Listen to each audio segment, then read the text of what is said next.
दोस्तों, अगर आपके भी सिस्टम में इस तरह का प्रॉब्लम है कि जब आप अपने सिस्टम या पीसी को ऑन करते हैं तो no display, no cable connected, इस तरह का अगर इशू आता है तो आप अपने सिस्टम को किस तरह से सही कर सकते हैं, आज की इस वीडियो में हम इसी के प्रोसेस को समझने वाले हैं।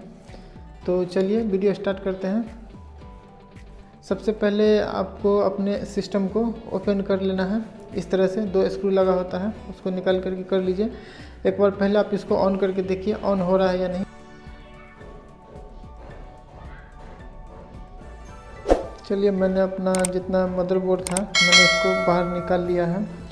अब इसमें जितने भी इसके पावर केबल, रैम या फिर सीमोस बैटरी जो कुछ भी होता है, मैं इसको लगा करके एक बार ऑन करके देख लेता हूँ कि मेरा जो ये मदरबोर्ड है वर्किंग कंडीशन में है या नहीं। तो चलिए, मैं सारा कुछ को लगा ले रहा हूँ एक बार, उसके बाद मैं आपको दिखला दे रहा हूँ कि मेरे डिस्प्ले पर एक्चुअली में आता क्या है। मेरा मदरबोर्ड जो है ये सही है। जब मैं इसको ऑन करता हूँ तो इस पर केबल नोट कनेक्टेड करके इस तरह करके आता है। तो इस तरह का अगर कंडीशन आपके साथ भी होता है तो आपको क्या करना है वो मैं बतला देता हूँ। फ़िलहाल मेरा फ़ैन जो है, प्रोसेसर फ़ैन, वो काम कर रहा था, लेकिन अब वो भी अब काम नहीं कर रहा है। तो चलिए मैं इसको भी हटा देता हूँ फ़िलहाल। उसके बाद मैं इसको ऑन करके देखता हूँ कि आखिर क्या आ रहा है।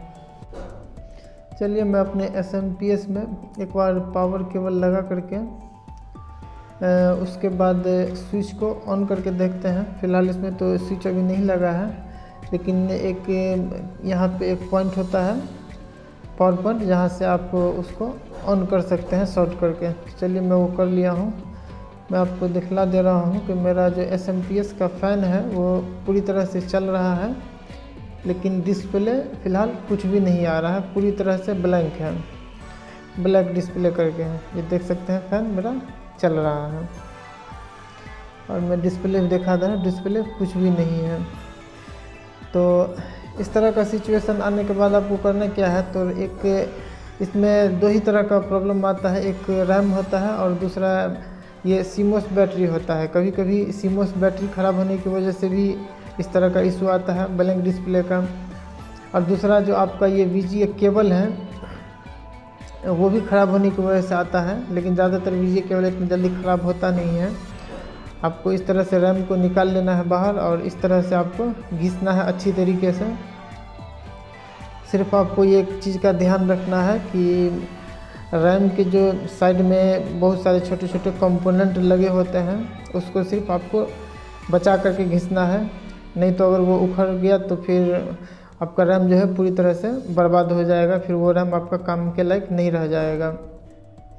घिस करके आपको फिर से रैम का जो स्लॉट होता है उसमें लगा लेना है। उसके बाद एक बार आपको सीमोस बैटरी को भी निकाल करके एक बार चेक कर लेना है कि आपका सीमोस बैटरी काम कर रहा है या ख़राब हो गया है। अगर ख़राब हो गया है तो उसको आप चेंज करके देख सकते हैं। चलिए, मैं अपने रैम को लगा करके एक बार फिर से ऑन करके देख लेता हूँ मेरा पीसी जो है ऑन हो रहा है या नहीं। इस तरह का अगर प्रॉब्लम आपके भी साथ हो रहा है तो आपको डायरेक्टली मैकेनिक के पास लेकर के नहीं जाना है। पहले आप ये छोटा सा एक स्टेप होता है, आपको क्लियर करना है। अगर उसके बावजूद भी अगर काम नहीं कर रहा है आपका पीसी, तब आपको लेकर के जाना है। नहीं तो मिस्त्री लोग जो है, मैकेनिक लोग बहुत ही चालाक होते हैं। इसमें प्रॉब्लम कुछ भी नहीं रहता है, लेकिन फिर भी आपको 2000 का चूना लगा देगा। आपको वो बोल देगा कि आपका जो है प्रोसेसर जो है वो ख़राब हो गया हुआ है, डैमेज हो गया, काम नहीं कर रहा है। लेकिन जबकि इसमें कुछ होता नहीं है, इसमें सिर्फ कार्बन लगने की वजह से इस तरह का प्रॉब्लम आता है। मेरे भी सिस्टम के साथ यही प्रॉब्लम था कि मैंने लगभग ये 6-7 महीने से बंद पड़ा था, जिसकी वजह से इसमें कार्बन लगा था।